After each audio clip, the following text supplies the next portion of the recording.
Thank you all so much for joining. Welcome to New Jersey Healthcare Quality Institute's Maternity Action Plan work session. My name is Brianna Hansen, and I am a program officer with the Quality Institute. Before we dive into the agenda, I want to thank you all for your dedication to improving birth equity in New Jersey, and of course, for any of our out-of-state attendees across the nation. During today's session, we will give you a brief overview of the Maternity Action Plan. If we could go to the next slide, I'd love to show you all the agenda. We are going to then progress into hearing from our different subject matter experts about our different themes for today as they relate to maternal mental health. We will play a short activity before we enter breakout rooms, and then we'll all come back together for a group discussion and then close out for the afternoon. Now, before we turn it over to the experts and get into the content, I did want to go over some housekeeping items to make sure that we have a smooth session for today. So please note that the Zoom meeting is being recorded and it will be available on our website, and we will make sure to share the recording link with you all afterwards.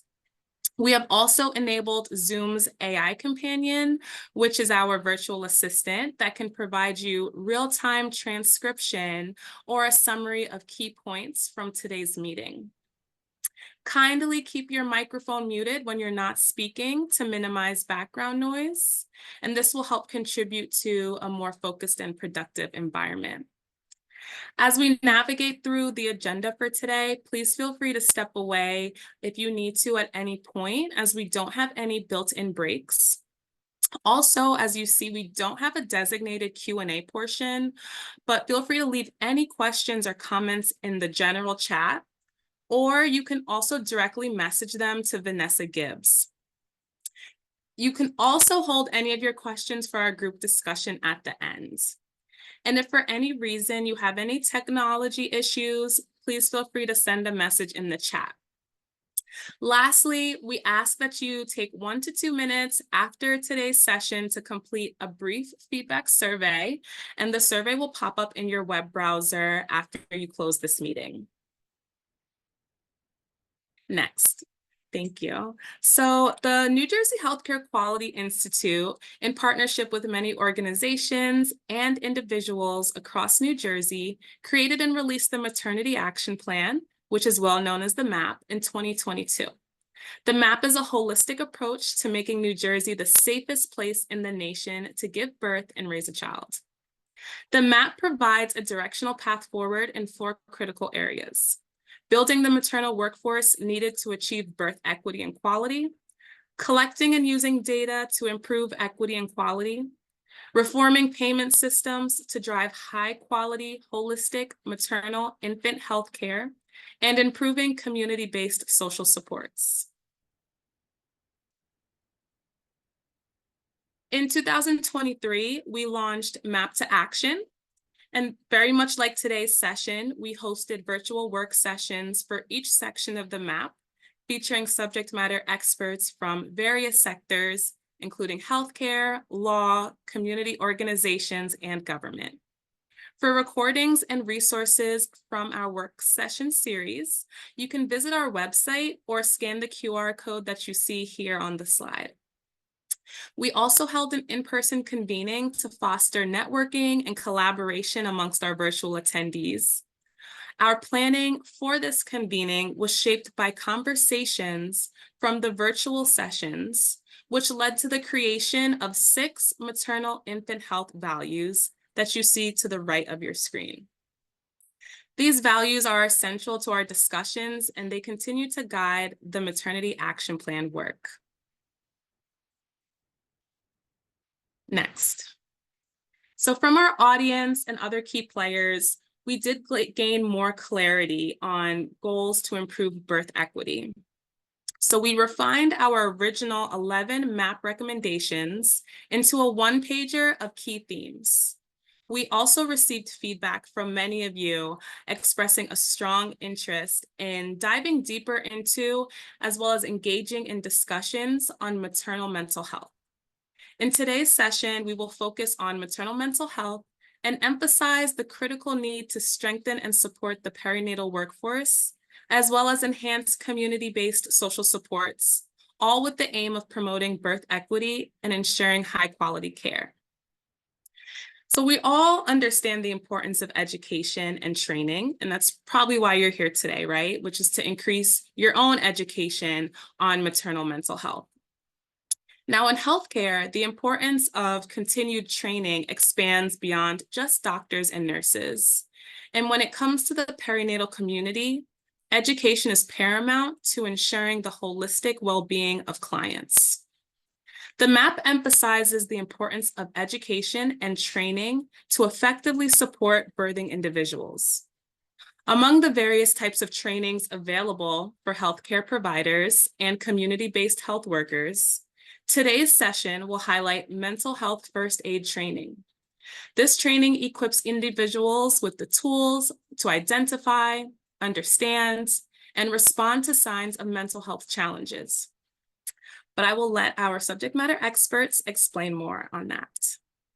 Furthermore, the map underscores the importance of community-based social supports in nurturing thriving families. Affordable, safe housing is a fundamental need, and it really serves as the cornerstone for having a stable and healthy familial environment. The map advocates for supportive housing models that integrate behavioral health and substance use disorder treatment. By incorporating these services into affordable housing, families are provided with comprehensive support that's necessary to address their unique needs while also promoting family unity. So I'm really excited to dive deeper into these themes with you all today. And I would now like to pass it over to my colleague Armonie to introduce our first theme and speaker for the day. Thanks, Brianna. We're going to get started with our first theme, which focuses on improving awareness and support for birthing people and mothers experiencing mental health and substance use disorders. And we'll be hearing from Carolyn Flynn from the Center for Great Expectations. Carolyn Flynn is the Director of Early Relational Health at the Center for Great Expectations. She is a licensed professional counselor in New Jersey and a Level 3 endorsed infant maternal health specialist. Carolyn is rostered in child-parent psychotherapy and certified in Brazelton Touchpoints and trained in Brazelton Newborn Behavioral Observation. She is a graduate of the University of Massachusetts Infant Parent Mental Health Postgraduate Certificate Program and is a trained reflective supervision practitioner. Carolyn owns a small private practice and is a mother to 3 spirited boys. So with that said, I'll hand it over to Carolyn. Thank you so much, Armonie, for that lovely and generous introduction. Thank you to the Healthcare Quality Institute, Brianna and team for convening this really important conversation today. Excited to be here. Next slide, please. Okay, so this is the big question, right? What is maternal mental health? And this first way of looking at maternal mental health is, I think, what we tend to see. What are the stats? When we think about maternal mental health, what are the disorders that we're looking at and what are the numbers? So we've seen this all before, but I'm going to focus our lens just a little bit in a few specific places. So looking here at the disparity between overall rates of postpartum depression between the overall population and when we look at Black birthing people, 38% of Black birthing people are reporting postpartum depression compared to 13 to 19% overall. So looking at double the occurrence of postpartum depression with Black birthing people. And next point. Postpartum anxiety at about 17%. And next point, postpartum PTSD. So thinking about the fact that, number one, this is even a thing, that we have mothers who are experiencing post-traumatic stress disorder following their birth experience, and that 9% of the population are expressing full criteria of the disorder and 18% are symptomatic. So what is going on in our birthing facilities? What are people experiencing that we're seeing these numbers? Next point. Postpartum psychosis. looking like a small number here, but a very severe disorder at about 0.5%. And next point. And now this is something that's really important. We don't often see these numbers included when we think about maternal mental health, looking at substance use disorders. Yes, substance use disorders are mental health disorders. They're not moral failings. They're not a lack of having the willpower in order to avoid these difficulties. We need to really look at substance use as being part of the spectrum of maternal mental health. And these are estimates, these are really tricky numbers to come by, but even just looking at the data that we have, that 8.7% of adults are reporting using alcohol during pregnancy and 5.9% using drugs during their pregnancy. And next slide. And next. Another way of looking at maternal mental health, next point. And this, I think, being one of the most important things that I'll say in the 20 minutes we have together today. Maternal mental health is the leading cause of maternal mortality. Not hemorrhage, not preeclampsia. It's maternal mental health when we look at collectively maternal mental health disorders and substance use together. So if we can bump through the rest of the points on this slide, the next three. We're looking at overdose, we're looking at suicide, and we're looking at other substance use related deaths, all being drawn together. Next slide. And next point. Maternal mental health is also fundamental for infant and child mental health. So it's the vehicle by which we establish wellness in offspring and in the next generations. The next point. And I'm going to make this statement, and I'm going to make it with an exclamation point. As I was creating this slide, I was thinking, can we really say this? But yes, we can. Every person is gestated within the body of a birthing person and is birthed into this world by their mother. And we're going to be looking at how maternal mental health influences infant and early childhood mental health. So the well-being of the mother is the foundation for our well-being as a society. Next slide. So taking a little bit of a look into how substance use and trauma and maternal mental health are all interconnected. So we're all familiar with the ACEs study, and really just bringing on this point that substance use is an adaptation to adverse early experiences that change brain structure and that influence a person's ability to regulate their emotions. So we begin to look at substance use as an adaptation to early trauma. So looking at how individuals with 4 or more ACEs have a 500% increase in risk for adult alcohol use disorder, and that 78% of IV drug use in women can be attributed to adverse early experiences. So really helping us look at these numbers and understand the large numbers of people who are affected and how substance use does not mean that something is wrong with you.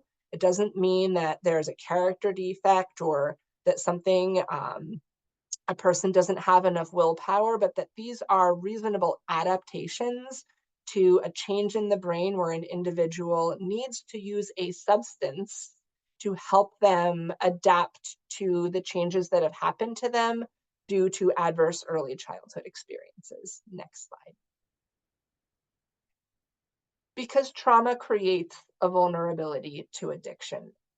There are many different ways that we can look at substance use, a lot of different lenses that we can adopt. We can look at sort of the medical model and looking at substance use as an illness or as a result of genetics. And these are all valid and important ways of framing this, but we need to be flexible in terms of the way that we look at substance use.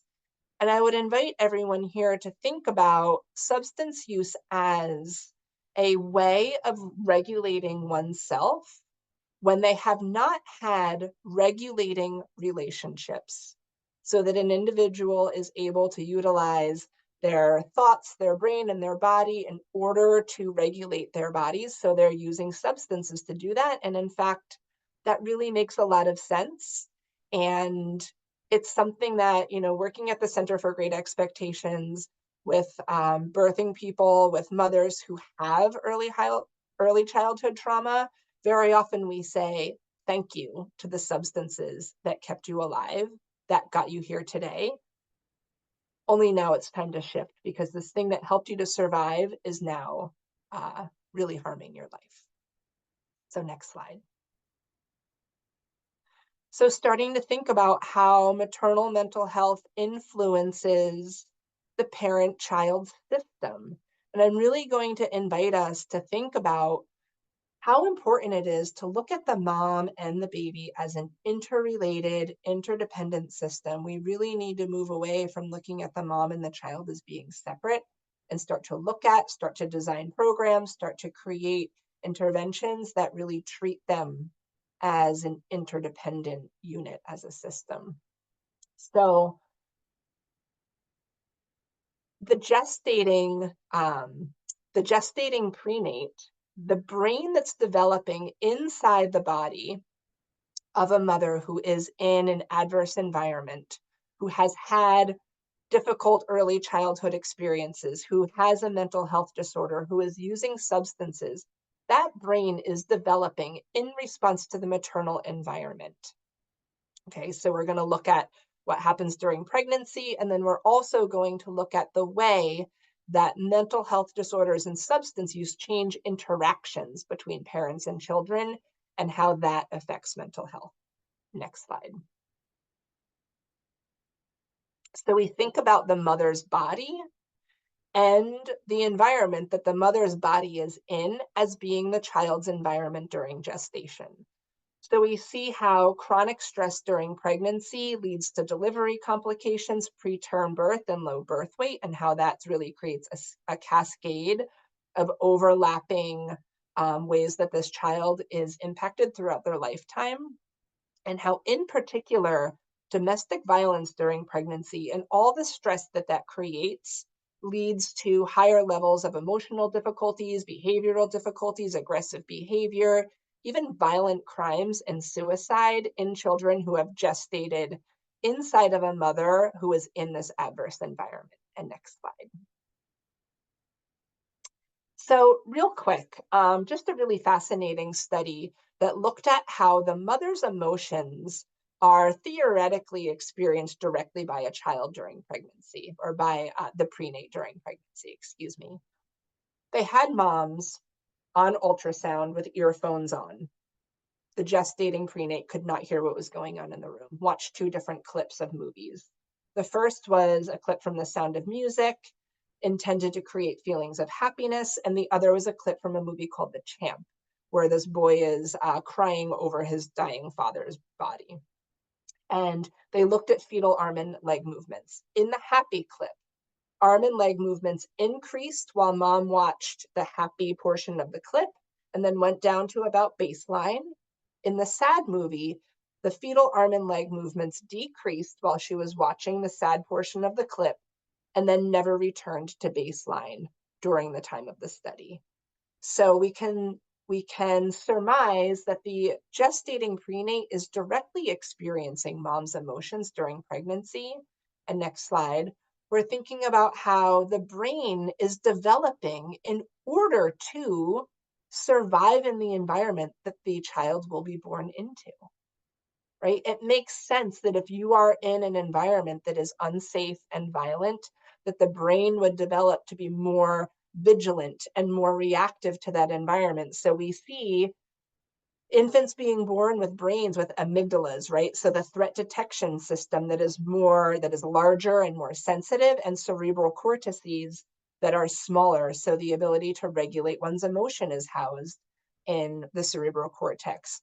Planning, impulse control, prioritization, executive function, all of that is decreased in these brains. So next slide, please. Really, really important. Our ability to regulate our emotional system and our body system is formed in relationships with regulated caregivers. There's a part of the brain right behind our forehead where our ability to change the way we feel is housed. And this part of the brain only forms during interactions with regulated caregivers. So we think about a mom with a substance use disorder, with a mental health disorder, with anxiety, with depression, with postpartum PTSD. And if mom is dysregulated, if her environment is not supported, then mom doesn't have the ability to interact in moment-to-moment interactions with the infant in a way that develops this portion of their brain. Next slide. And we look at the mother-child relationship as really being the foundation for this child's understanding of themselves, the understanding of how relationships in the world work, of how they fit into the world. So thinking about how important it is when we are looking at maternal mortality, maternal morbidity, that we really center the mother's mental health, including substance use disorder, in that paradigm. We look at this slide and we think about, what is this baby learning about who they are in this moment that they reach out to their mom? I need connection. And mom looks, and together they create a moment of joy that did not exist outside of this moment co-created by the two of them. And what does this look like when mom is anxious, or when mom is depressed, or she's living in poverty, or her partner is violent? And how does that shape the way that this infant would understand who they are and how the world works? Next slide. So we're running short on time here. Just a couple of really quick points about what maternal mental health looks like at the Center for Great Expectations. Number one, we have a continuum of care. It's important to look at substance use disorder as an ongoing, lifelong process of recovery. It's not 30 days and you're done. And then, you're, thank you, Brianna. Our system is such that, you go to treatment for maybe 28 or 30 days and you're leaving your child at home, right? We're severing that relationship. We're creating an attachment disruption. Mom goes for treatment. In 30 days, we haven't done the work. It's an ongoing process. So at CGE, a mom can move throughout the continuum of care as her recovery fluctuates, which we know that it does. That's a part of the process, that she can move to a higher level of care or a lower level of care. She's not kicked out of one program and needing to start over, really being rejected from treatment for the symptoms that she's there to have treated. We have Mommy and Me residential programs where the child not only can come to treatment with mom and co-locate, but also receive treatments that focus on the parent-child relationship and that infant or young child's mental health. We have community-based home visitation programs with a focus on social determinants of health. We know that parenting capacity is largely influenced by the amount of stress that a parent is experiencing. So upstream interventions that relieve the stress, that address the systemic issues that are creating poverty and removals and difficulties with parenting, really removing the mom blame, that it's all about, is this mom doing a good job, but creating systems that can support her to have that ability to be attuned and responsive to her child. We utilize early relational health interventions. So interventions that are, we say, the client is not mom, the client is not the child, the client is the relationship between them. When we can change the relational environment that the child is in, we are changing the course of intergenerational trauma. We're utilizing community-based peer providers. We are incorporating doulas, not only as birth professionals and birth educators, but really understanding how well-positioned a doula is to be a caretaker of the mental health of this mom and support the relationship between the mom and the baby. And then developing a new model for care called the relational recovery model.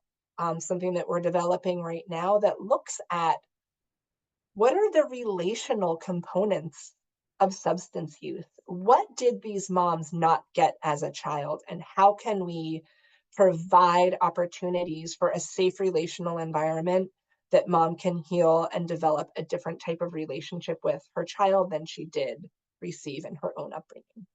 Next slide. So what can we do, right? We are all doing so much in our own spheres. A couple of things to either highlight in the work that we're already doing, or maybe spark something new that could be brought into our work to reduce stigma around maternal mental health. I can't think of a more stigmatized individual in our society than a person who is pregnant and using substances, or who is pregnant and says, I'm not feeling ready to have this baby, or a mother who's saying, I'm not feeling connected to my child. It is critical that we reduce this stigma. Number one, we need to recognize what we bring into the interaction. When we go into the home of a family or they come into our center, really being real with ourselves and saying, what am I bringing to this moment? What are my blind spots? We need to bring in and address the social determinants of health component of care. It is so crucial that we're not here saying, we need to build parenting skills, we need to fix mom, mom is the problem, but taking that systemic view. Screening for postpartum mood and anxiety disorders, not just postpartum depression, but PTSD, postpartum anxiety, and others throughout the first year of life, right? Many moms are not even getting screened in the hospital or 2 weeks after coming home, but understanding that postpartum mood and anxiety disorders can start anytime within that first year. We need to invest in and expand the doula role to really being more than just a birth professional, but a relational professional, that when someone can hold mom, when someone can care for mom and mother the mother, when someone can focus on the feeling, the connection, and the stress that's in the environment to support that connection, we are doing early relational health work. And shifting from this idea of you're using substances as a mother, you know, what is wrong with you? How could you do that? Don't you love your child? To really focusing on what must have happened to this mom to bring her to this point, and how can we really support change in terms of her, not parenting skills, but capacity for connection. And that comes through the relationship that we as providers bring to that mom. We want to reframe addictive behaviors as adaptations to trauma. I think one of the most important things we can do to reduce stigma. And then also remove barriers to chest feeding, breastfeeding. We know research shows us that chest feeding and breastfeeding are highly correlated with positive emotional states, very protective in terms of mental health. So reducing those barriers so that birthing people who are choosing to chest feed or breastfeed are able to do so. So a couple of key takeaways and recaps. So important in the work that we're doing to shift maternal mortality and maternal morbidity, and to reduce the disparities that are existent, that we're including, not just including, but centering and focusing on maternal mental health, because it is the leading cause of maternal mortality. And then when we are providing support, when we are intervening, that we include maternal mental health and substance use as a primary intervention, and that we include the child in our view of this systemic parent-child relationship as what we are supporting, not just fix mom, because mom is the problem, but really taking a systemic approach to looking at the parent-child relationship. Thinking about regulation, systemic stress, right? Systems that are causing oppression and poverty, and looking at the ability to be regulated as a key component for the mental health of the mom, being passed down to the mental health of the child and the importance of that two-way interaction. And just really understanding that key to this is that communities and individuals, we're creating practices, we're creating interventions, but we really want to look at a shift in perspective in terms of how we are approaching maternal mental health in relation to maternal mortality and maternal morbidity. So with that, I thank you for your time and attention, and then would invite any additional conversation. I saw that my contact information was provided, and very happy to continue the conversation. Thank you. Thanks so much, Carolyn, for just sharing your insight and your expertise on that. That positions us really well to think about our next theme, which is equipping the perinatal health workforce with skills to assist someone experiencing a mental health or substance use related crisis. And we'll be hearing from Jaime Angelini from the Mental Health Association in New Jersey. Jaime Angelini is the statewide director of suicide prevention, crisis response, and special projects at the Mental Health Association in New Jersey. For more than 2 decades, she's worked at the Mental Health Association in New Jersey as a director, mental health trainer, and mental health advocate. In addition to her work at the Mental Health Association in New Jersey, Jaime is a responder and trainer for the New Jersey Department of Human Services Disaster and Terrorism Branch, as well as a consultant for the Substance Abuse and Mental Health Services Administration Disaster Technical Assistance Center. Jaime works with communities, faith organizations, professional groups, and schools providing mental health and suicide prevention trainings, as well as workshops on self-care and resiliency. Jaime is a certified suicide prevention master trainer, mental health first aid instructor, stress first aid trainer, parent educator, disaster response crisis counselor, and a certified national trainer in skills for psychological recovery. Jaime serves on the education committee for the American Foundation for Suicide Prevention New Jersey chapter, and she is the board member for the Southern New Jersey Perinatal Cooperative. So with that said, I'll hand it over to Jaime.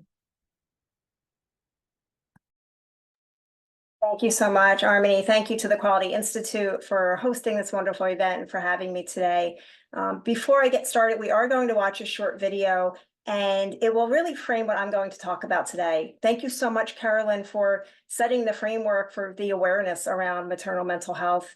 My presentation will focus a little bit on mental health first aid, and then I know that's going to be picked up towards the end in some of our breakout rooms.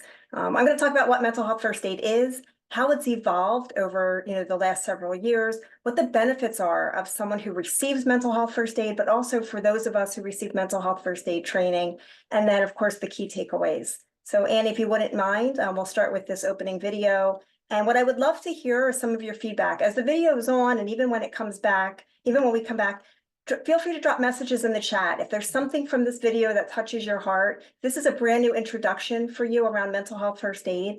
Feel free to share your reflection in the chat and I'll take a look at those. Thanks all.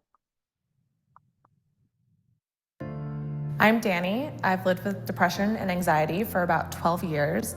And today I'm going to be opening up about those mental health challenges with some complete strangers in the hopes that we can start normalizing conversations about mental health. Hi, I'm Danny. Nice to meet you. I'm Colin. It's nice to meet you too. Cecilio, nice to meet you. How are you? Doing well, thank you. I'm doing really good. Yeah. Doing good. Yourself? I'm actually not doing so well today. Okay, that's honest. It's all right. Okay. Okay. Okay. What's going on? Can you tell me a little bit more about it? Do you feel comfortable talking about it, or? Yeah, I can talk about it. So I've been living with depression for a long time, and this week has been particularly hard for me. So a lot of people simply just don't know what to say and what to do when somebody opens up to them about a mental health or addiction challenge. And that's really where mental health first aid can be valuable. It teaches people a concrete action plan for starting a conversation and getting somebody the support that they need, whether that's treatment or just a non-judgmental listening ear. So was it a little unexpected when I responded that I wasn't doing well, us being complete strangers until this moment? I'll be honest, it caught me off guard. Yeah. You just expect the automatic response of, how are you doing? I'm good. When you first meet someone, here there's like a huge distance. I always feel like, how can I help someone else? So, and I know it's hard because you just want to be like, oh, sorry, okay, let me run, And I don't think people do it because they're inconsiderate. I think it's because they honestly just don't know what to say. Have you talked to anyone about this? Sometimes I just don't want to burden. Yeah. I know it feels like that, but most of the time people want to help. Yeah. Like everyone kind of wants to be useful to other people, so they want to help you. So Yeah. don't feel like you're burdening them. That was really nice. I totally wanted to give you a hug, and then I was like, that might be weird, but okay. No, that was exactly what you should have said. Myself, I was thinking okay, this person is in need of help. Try your best. Listen to them. Sometimes that's the best thing you can do is just listen. If you had cancer, you wouldn't just try to you wouldn't will yourself to get better with that. And so I hope that people just start talking about it more. Wouldn't it be refreshing if we could take off the mask? Yes, absolutely. Be real people. So how did you learn how to respond that way? My father committed suicide when I was young, and it was like a really pivotal change. And I think I spent most of my life trying to avoid that and avoid talking about that and the shame and the guilt. So I really made this decision to learn how to interact with people and be empathetic and show people that someone does care about me even if I don't know you. I think people should just ask more questions because it's once you get to know the person and understand that it could literally be any of us, any of us could have this at any point in our lives. How could you make a judgment on it? Can I give you a hug? Well, absolutely. I love hugs. Thank you.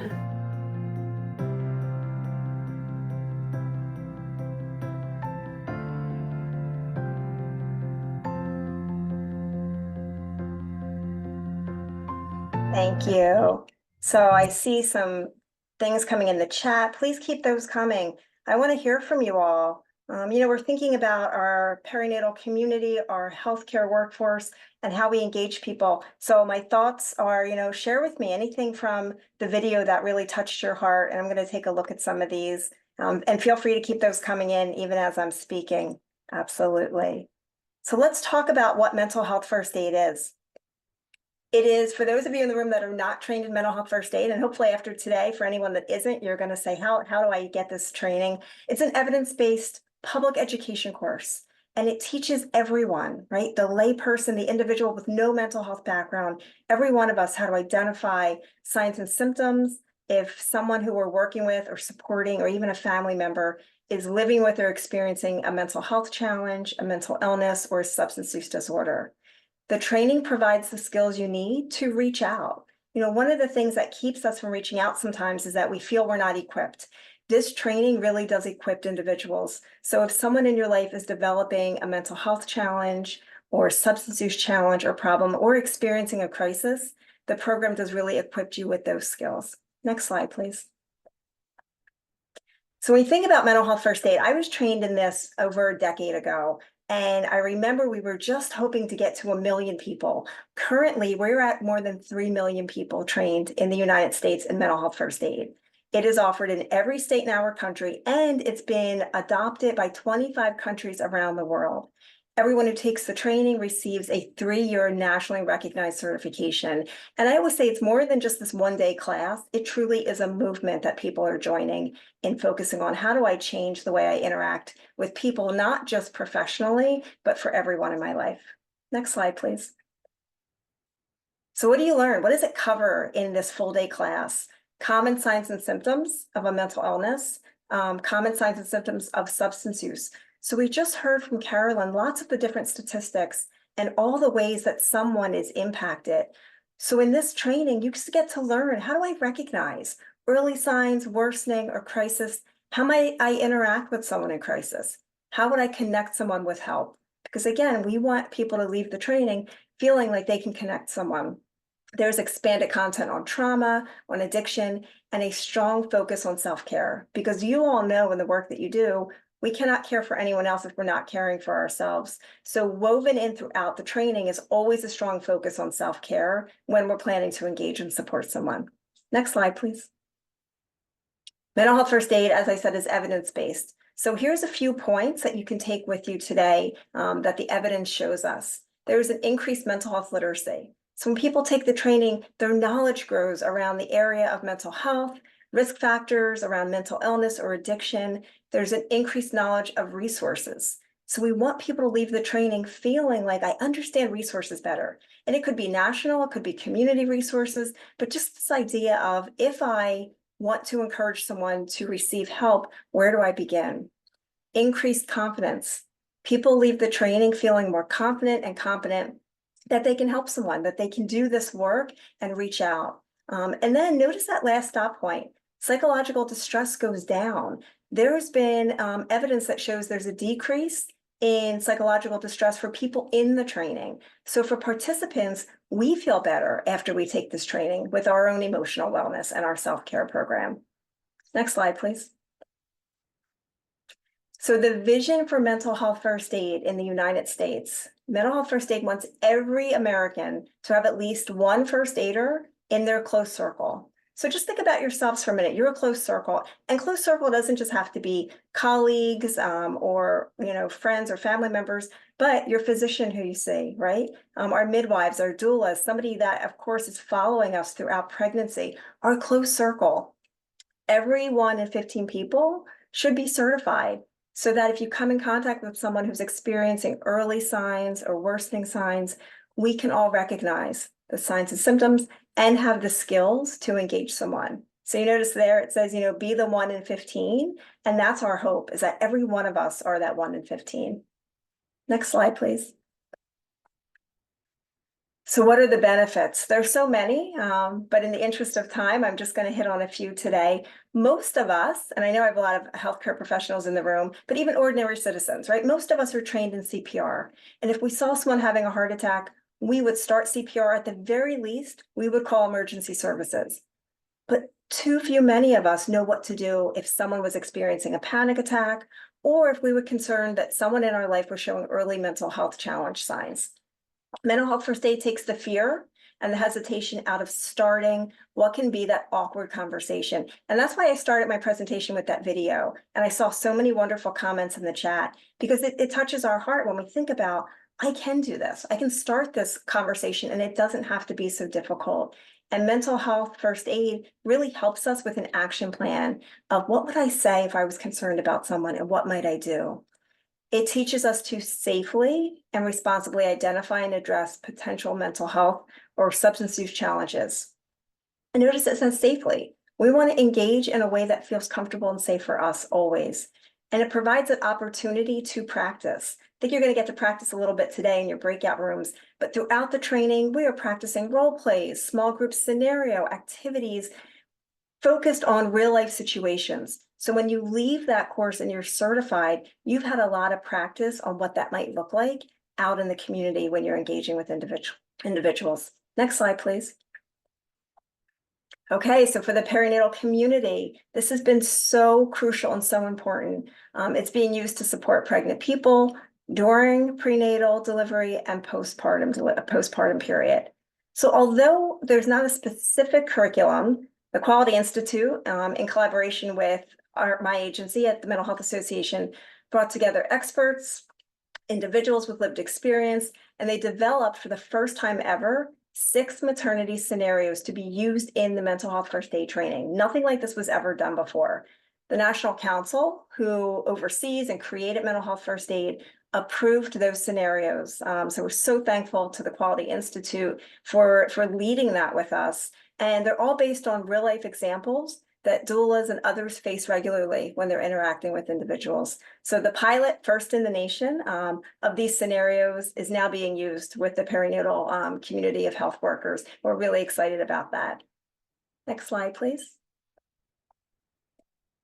So some of the key takeaways, if you are not trained in mental health first aid, and my hope is that you will become trained, especially after today, because we want to think about how I equipped myself and those around me to be that triage. So if you notice the first key takeaway, this is not a replacement for professional help. That's not what we're teaching in the course. It's really this tool for triage.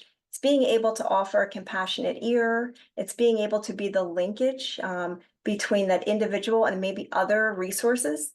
Could be professional help, but it might be self-help resources. We're encouraging early intervention because we know that that aids recovery. The earlier we intervene, the better the outcome for recovery. As mental health first aiders, we play such a crucial role in early intervention. And lastly, my hope is that you all will take a mental health first aid course so that we all work towards that more compassionate, empathetic conversations around mental health that we can all have. And mental health first aid really gives you the courage to do that. In closing, I will share when I had my son 18 years ago, I was one of those, I think 17.1 was the stat that Carolyn gave us, of new parents who were experiencing postpartum anxiety. And I feel so lucky that I had a great midwife who recognized when I went in for my visit that what I was experiencing was a little more than just the typical worries. So I thank you for the work that you're doing. I thank you for wanting to look out for new parents throughout their period of prenatal and postpartum. And I hope you all get trained in mental health first aid. I see beautiful comments in the chat and I look forward to spending more time with you. Please feel free to email me if you want to learn more about the program. Thanks so much. Thank you so much, Jaime, for providing an overview on mental health first aid. I'm going to spend some time with all of you just to talk about how mental health first aid trainings can be used by people who support birthing people. So the Quality Institute has heard from many stakeholders about the need for mental health education and support. As Jaime mentioned, we had an opportunity to tailor mental health first aid for the maternity population for the first time. With support from our working group, we developed 6 scenarios that capture the stories of Maria and Shantae, who experienced mental health challenges during the prenatal and postpartum phase. Each scenario creates a storyline about the early, worsening, and crisis mental health signs. Using the mental health action plan that is taught throughout the training, participants get an opportunity to practice these scenarios, and they're asked to create an action plan to intervene. They're also asked to think about the language that they would use in their approach and the professional resources that they would provide. Not only are these scenarios the first in the nation to focus on maternal health, they also have certain sections that are modifiable. This means that training instructors can review the scenarios and modify different factors, like the location of where the story is taking place, the reader's relationship to Maria or Shantae, and some of the mental health symptoms that the characters experience. These modifiable details really give instructors the flexibility to create a storyline that best fits the participants that they will be training. At the beginning of our initiative, our trainings were mostly taken by perinatal health workers, which included doulas, nurses, midwives, and community health workers. But over time, we've seen the interest expand to much broader audiences that serve pregnant people, such as family success centers, community-based organizations, city and state departments, and more. This growing interest in mental health first aid continues to highlight that there is a need for mental health education. According to the Maternal Mental Health Leadership Alliance, 75% of women who experience maternal mental health symptoms do not receive treatment. This shows that we need early recognition and treatment for mental health symptoms to prevent these negative consequences. In our work, we wanted to understand how mental health first aid trainings impact perinatal health workers.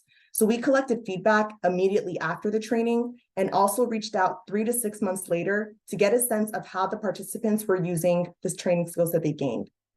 As a result, the majority shared that they feel better prepared and better equipped to serve pregnant people who may be experiencing a mental health challenge. Before taking our training, participants come in with varying levels of mental health education and experience. But afterwards, the majority report having an increased understanding of mental health and mental health stigma, greater awareness about how to support someone who's experiencing mental health symptoms, and then also greater knowledge of self-help and community resources. Most importantly, they've shared that the maternity-specific scenarios really grew their understanding of how to help someone who has mental health symptoms.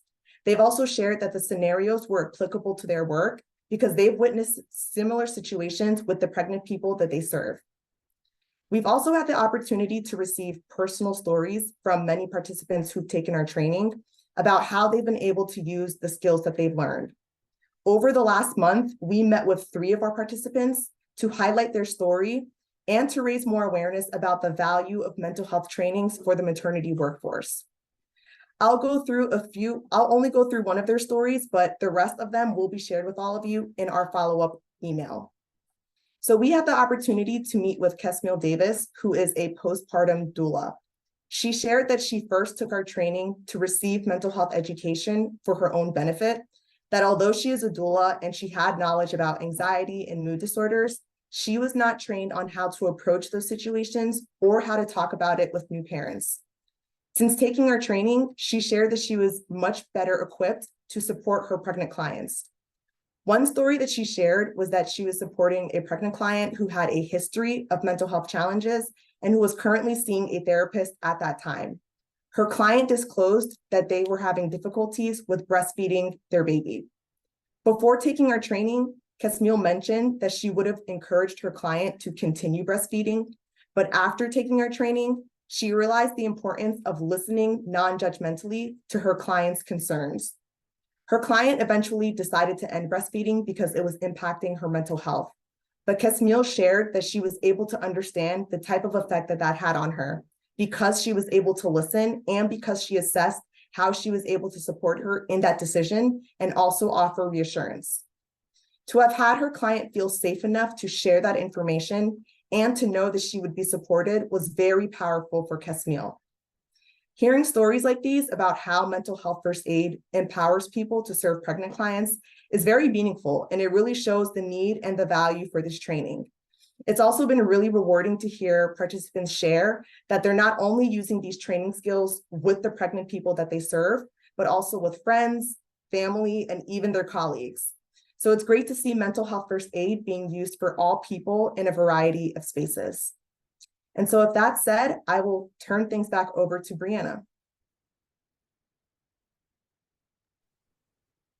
Thank you so much to Armonie, Jaime, and Carolyn for your wonderful presentations for today.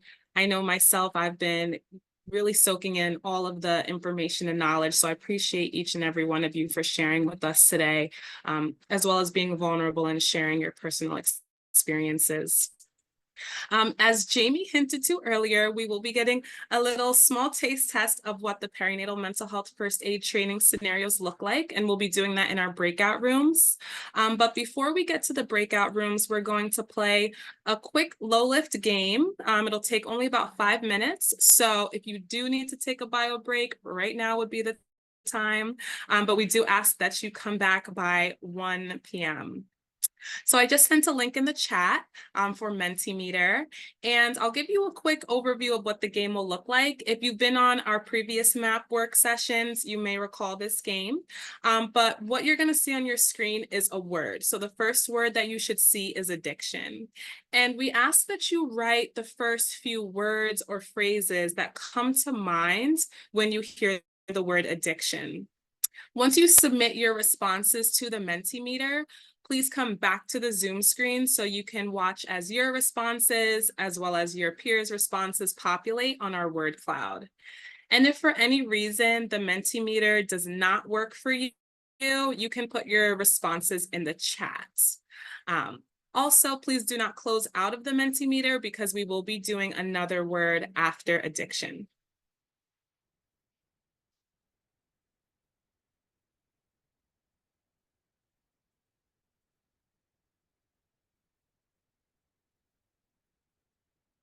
Thank you so much, Annie. So I'm already seeing a lot of great responses coming in. For the word addiction, I see disease, stigma, environment, support, lonely,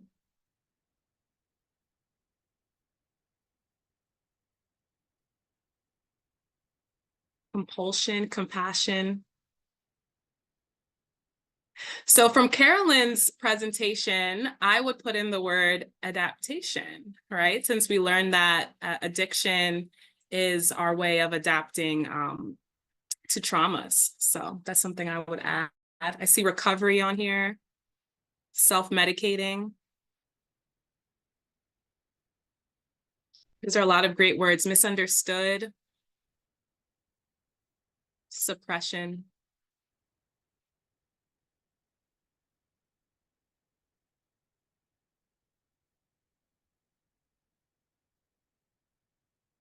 Sadness.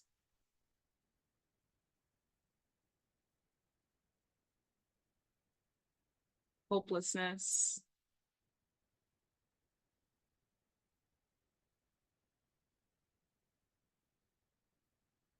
Struggle, needing family support. Wonderful.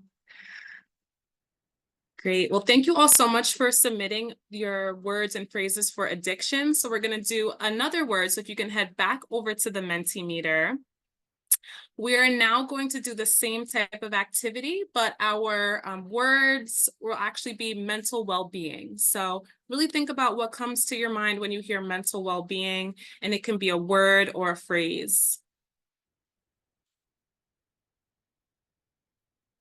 And then once you're done with submitting your responses, you can close out of the Mentimeter. But please head back over to the Zoom so we can see your responses and your peers' responses populate.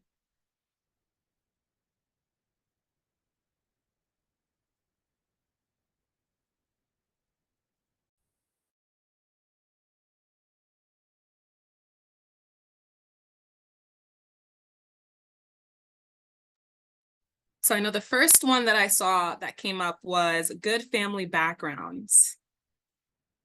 I see self-care, secure, healthy, validated,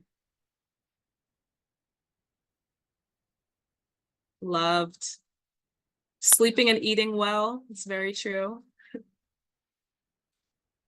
Emotional awareness. I'm seeing some things submitted in the chat. Thank you so much. I'm seeing resilient, connection. It's wonderful.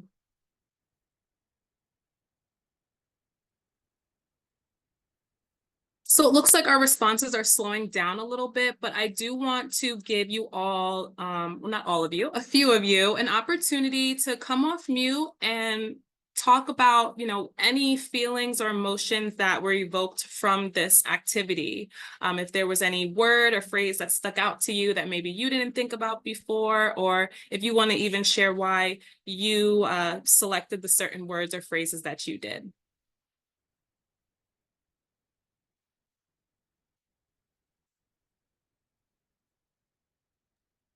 I can say something. Sure. My name is Naomi. I chose a good family background just because when you grow up in a good home setting, it has a lot to do with how you become as a person when you get older. Sometimes if you're in a family, for an example, that as a child that you hear fight or that does drugs or that does things that can affect you mentally, then you sometimes can grow up feeling, troubled or being depressed or being anxious and having insecurities.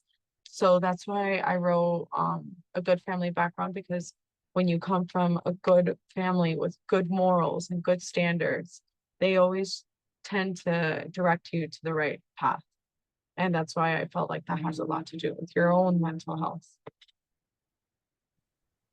I think that speaks to what the first speaker said about how, taking good care of the mothers of the community and, means that our children will be healthy as well.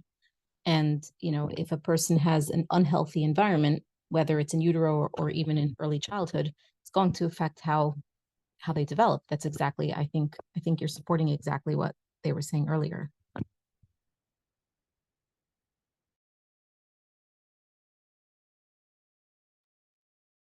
Thank you both so much for sharing. I'll open up the space to see if anyone else wants to share some of their thoughts from this quick activity before we turn it over to the breakout room.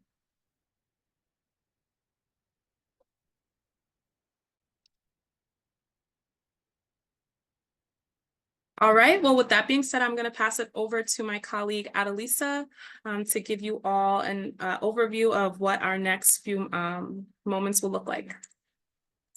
Thanks, Brianna.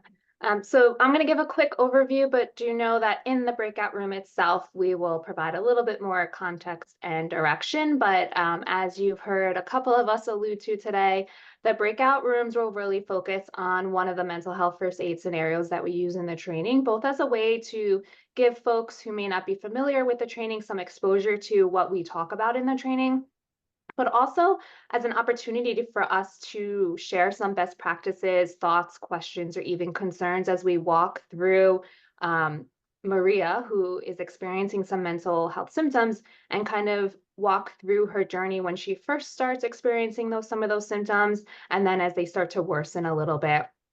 All the breakout rooms will be the same. And so we'll have conversations around, what are those symptoms and how can we support Maria as she's going through them? And then we'll come back to this large group once again to talk about some of the things that we identified and some of the things that we could do in a similar situation to support Maria on her journey. Again, it's a little taste of what we do in mental health first aid, but a real opportunity as a group just to experience from that firsthand view what somebody may be going through, and some things that have really worked for us in supporting some clients in similar stages. And if you don't have those tools and skills in your back pocket, I think it's an opportunity to ask questions and explore what you could do. So we definitely offer that opportunity and encourage everybody to speak up in the breakout rooms. I know Brianna is setting up the breakout rooms right now, and they are just about open. And so feel free to join your breakout room, and we'll see you in just a moment. As we wait for everyone to come back from the breakout rooms, I hope you all had wonderful discussions surrounding Maria and her case scenario. I'll now pass it over to my colleague Adelisa, who will lead us in our group discussion. Thank you. I know I really enjoyed our group discussion. Folks gave a lot of great strategies and ideas and questions. And so I hope you all did experience similar conversations in your breakout rooms. As we mentioned earlier, we are going to have a group discussion. So in a few minutes talking about the scenario as a group to hear what other rooms talked about and share those strategies. There's not a lot of time for Q&A as you heard earlier. And so we invite you in the chat box to ask questions, or if you hear us talking about a particular topic and maybe we didn't get to hear something you said in your room, to drop those in the chat box as well. I'll be keeping an eye on that along with my colleagues. So what we'll ask is for the first Armonie's room, I'll say, who's going to be the volunteer to talk about the sign and symptoms that you notice Maria exhibiting in those scenarios. I'll provide the notes. So these were the worsening signs and symptoms our group came up with. Feeling unprepared for the pregnancy, worsening sleep, increased anxiety, heart racing, and then worrying about everything, such as finances, birthing, but just everything in general. So that was our list. There was also some sidebar concerns of it might appear that she's feeling isolated or alone, not necessarily warning signs that she told us, but just through conversation and through the situation that we're also kind of keeping a pulse on, we're concerned about.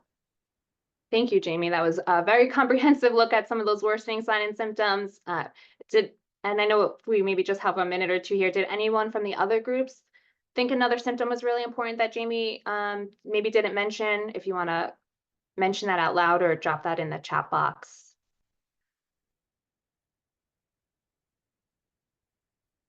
And I know some folks from my group, I know we were focusing on that scenario too, but that they also did bring in some of those concerns from the first scenario. We didn't stop and talk about that scenario, as I'm sure none of the other rooms did, but not to be forgotten that she had some worry about finances. I think even that, her spouse wasn't around. And so doesn't mean other people weren't, but a lot of questions around the support system and what she had available or not available to help her with toddler, with childcare, with what she was feeling as an important contributing factor to that.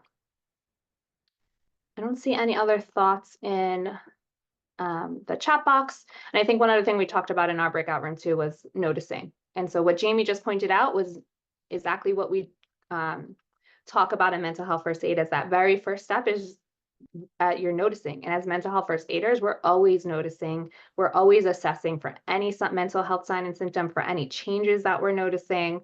And anytime that now we think a situation is becoming a crisis, or whether it's an immediate crisis right now. And so it's not a clinical assessment, despite if you have a clinical background or not, it's just that noticing. And we may be the first person to notice, or the first person to say something about what we notice, and how impactful that can be when we're talking about earlier interventions being, an important step. But at any time in the journey, that you might be the only one noticing or saying something about that. Okay, so after we notice the sign and symptoms, and now, we want to approach the situation, was the next step in this. And so we'll ask whoever the volunteer was for Julie's room on what your group talked about how you would approach the situation. What would you say? Where would you say it? How would you say it? Yeah, that would be Judith. So if you wanted to jump in, Judith, and share about our conversation on that piece. Oh, do we lose? Can you hear me? Oh, now we can. Okay, sorry about that. As far as our approach in Julie's group, we were wanting to be able to talk privately with our person. If they want to talk privately without the spouse or maybe their child, because there are too many interruptions, we want them to speak, without judgment, without anybody being around her. And also, has she had a discussion with any type of provider, or has she seen a mental health provider in the past?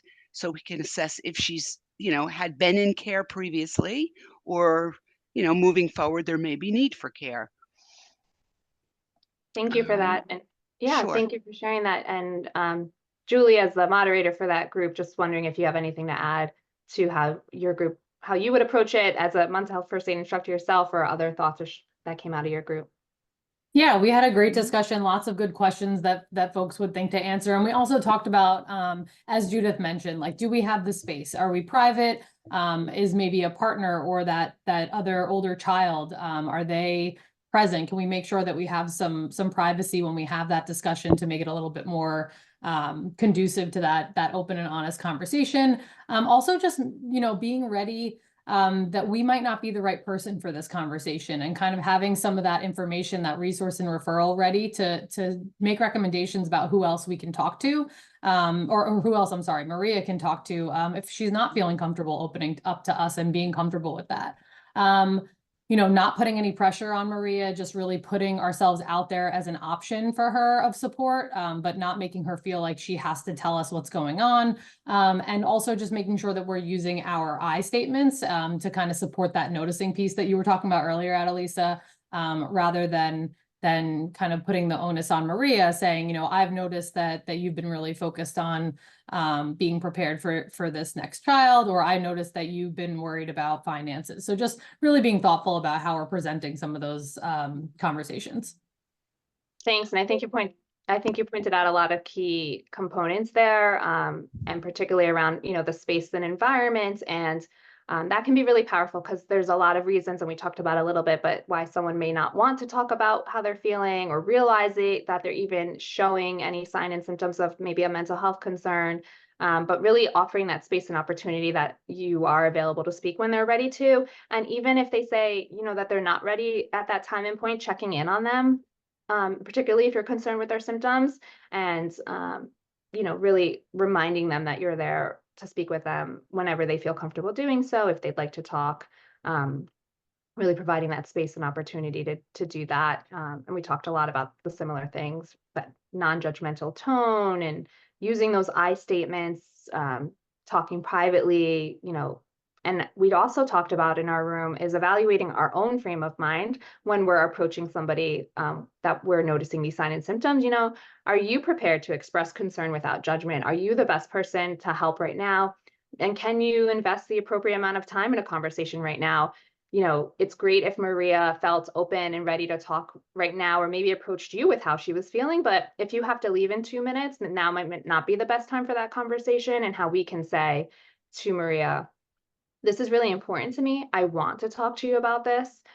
I can't right now, but let's make a time to talk later today or tomorrow or another day, because this is important to me. And then not forgetting to follow up, not forgetting to go back to that meeting, or following up if you didn't make a time and space to talk, because you want to let Maria know that you're there, you're concerned, you heard her, and you want to be there for her. So always following up with that, wrap around.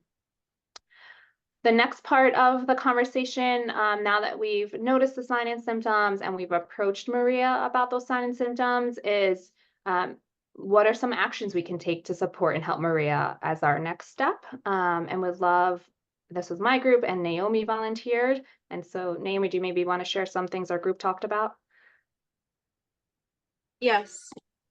So our group, we discussed how maybe we can try to ask and offer her our services and tell her politely, how can we help you? Or refer her to services and potentially give her ideas of different places that can, in her area that can probably help her.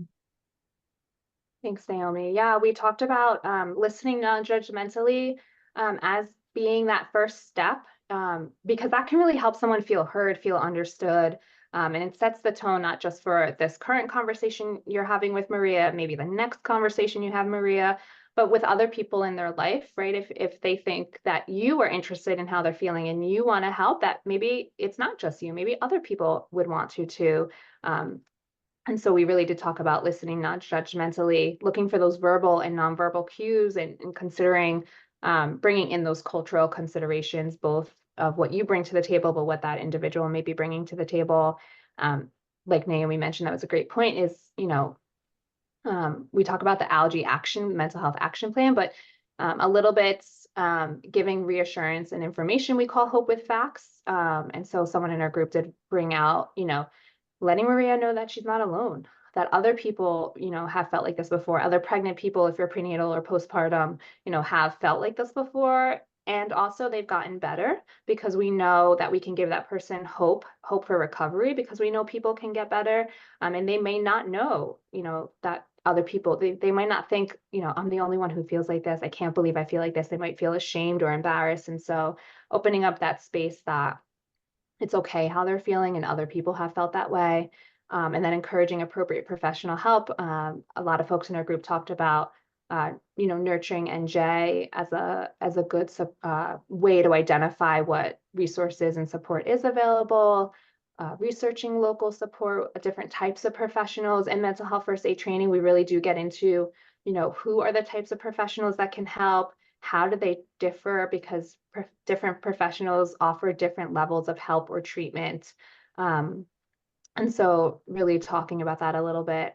One thing we didn't get to talk about in our group, high level talked about, but I think it's a good space to bring it out now, is why might someone not want help? For a lot of the reasons that we heard a little bit before, someone might not want help because of that stigma of mental health, of I can't help myself, of, what do I do now? Fear of getting in trouble, particularly as you're thinking about children, whether they have children already at home or they're bringing, they're pregnant now. What does that mean for them? What does that mean for their family? And then of course, cost and logistics. They can't afford it. They don't have health insurance, or it's too expensive. Logistics, I can't get to that appointment. I can't get to that group setting. I can't even leave my house. And so just remembering that there are a lot of reasons why someone may not seek help or want help right now. As a mental health first aider, we can always talk to them about those barriers and possible ways to overcome them. But despite our best efforts, someone just may not be ready for help or recognize those symptoms. And so, we really do respect the wishes of that person, as long as nobody's in immediate danger, as long as it's not a crisis, which we'll talk about next. But it could just be helpful to suggest resources that can be accessed now or later. As a part of mental health first aid at the Quality Institute, we do provide all of our participants with some local community resources. It's not we do express and talk about how it's not every mental health professional or resource available in the state or outside the state, because that list would be exhaustive and we know changes frequently. And so we also encourage folks, particularly if you provide services to client in a particular community or county, where they live, where you are working, to do some research into what is available locally that you might, keep in your back pocket as resources available. And looking at the time, just want to make sure that we do get to the last question, which was Katie's group. So I'm not sure whoever volunteered for Katie's group, if you want to share with us or can share with us on, did you think Maria was in crisis? Why or why not your group maybe thought that? So, excuse me. So I'm Allison and I was in Katie's group and we did not think Maria was in crisis. We were concerned about her and we would want to follow up with her. But at the point we were at and the information we had, we didn't believe she was in crisis at that time. Thanks, Allison. And yeah, that would be correct. Maria is not in an immediate crisis right now, but we're not sure if it might become a crisis. We noticed that there are some worsening signs and symptoms from our first visit with Maria that we are starting to become concerned with. And we know, that it might become a crisis, particularly if you took the mental health first aid training. We talk about situations that might become a crisis. What are those signs and symptoms look like when you're moving from worsening mental health challenges to crisis mental health situations and challenges? But we know we're concerned, and she's not in an immediate crisis right now, but we're concerned and we want to keep an eye on Maria and we want to follow up with Maria. Whether, she wasn't ready to talk, we want to make sure we're offering that we're keeping an eye out for when things are maybe becoming worse, and just be there as that level of layer and support. And knowing when we ourselves maybe need to call professional help, or the, we talk about calling 911 and is there a mobile crisis unit? And so really just in this stage, she's not in crisis, but we're not sure, where things are going to go from here. And so we're going to keep a really close eye on Maria. So I want to thank everyone for especially our volunteers who reported out to the larger group, but for everyone for participating in the different breakout rooms. This again was just a little informal piece of what we talk about in mental health first aid. We really do, it's a full day training where we talk about each step of the action plan, what it means, what you're looking for, and how to support someone through when they're exhibiting early mental health signs, worsening mental health signs, and then crisis mental sign and symptoms, particularly as it relates to somebody who's pregnant. We currently are able to offer our adult general mental health first aid trainings, but hope to be able to offer more perinatal specific mental health first aid trainings where we're using our maternity specific scenarios. The grant for that did end. And so we are actively looking for more funding opportunities to provide more perinatal mental health first aid trainings, because we know there's an interest and need. We have a little bit of a waiting list. We hope a lot of you are interested in that. And so if this is something that you maybe are interested in for your organization and your colleagues, and something that you might be able to support funding wise, definitely reach out to us. We're happy to talk to you about that. Letting us know that you're interested in this, and we'll put you on our waiting list for when we do have further funding, or just a flag if you are a foundation or funder out there that's joining us right now and think that this is something of particular interest and passion for you. And we'd love to obviously, of course, talk to you about that as well. So reach out to myself or anyone at the Quality Institute. We're all very well versed in mental health first aid and can help talk about this a little bit more. And with that, Renee, I see your question. I'll answer you in the chat box. I just don't want to run out of time. I will hand it over to Linda to kind of wrap us up for the day. Great, thanks, Annalisa. I also want to thank our entire staff for participating as speakers and moderators and behind the scenes. As you guys can tell, it was an all hands on deck event today, but I think it was very worthwhile. We know from the data as well as qualitative interviews that maternal mental health is a critical issue here in New Jersey and nationally. And that's why we were so excited to work with the mental health Association of New Jersey and so many of our regular partners, and including our board member, Linda Sloan Locke, to develop these scenarios and the first in the nation perinatal mental health first aid. As Adelisa mentioned, we have a list of people who are interested. We are actively seeking funding, and we do expect that we'll continue to offer these classes. So we look forward to hearing from you if you're interested. I also want to thank Carolyn and Jaime for your really poignant and just your message resonated with me. I can't watch that video in public because it makes me cry, but it really just gets to the point that being able to recognize mental health needs and to have the skills to address them and support people is just so critical. I wanted to share a couple things that are coming up that I think all of you might find relevant and important. This session is part of our Maternal Action Plan, or MAP. And because you attended this session or maybe another one, you are eligible, and we hope that you will sign up and join us in person for an all-day event on September 20th, where we'll be covering even more on maternal mental health, but a lot of topics that relate to advancing maternal infant health and that are addressed in the MAP. So more to come on that, but please save the date and register as soon as the registration opens up. Right after this webinar, there will be a very short couple question survey about today's event. I would love it if you could give us your feedback. We're always trying to improve our programming for you. And then finally, I wanted to share some really, hot news. Many of you may know that New Jersey has a law that requires all birthing facilities, so hospitals and birth centers, to have a doula policy. That goes into effect July 1.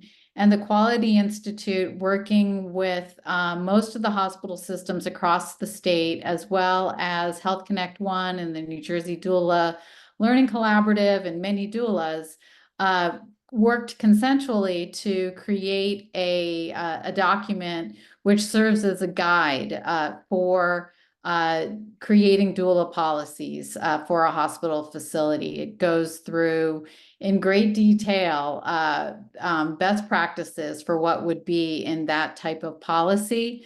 Our guide is live. It's on our website. I think it's also, Brianna just dropped a link in the chat.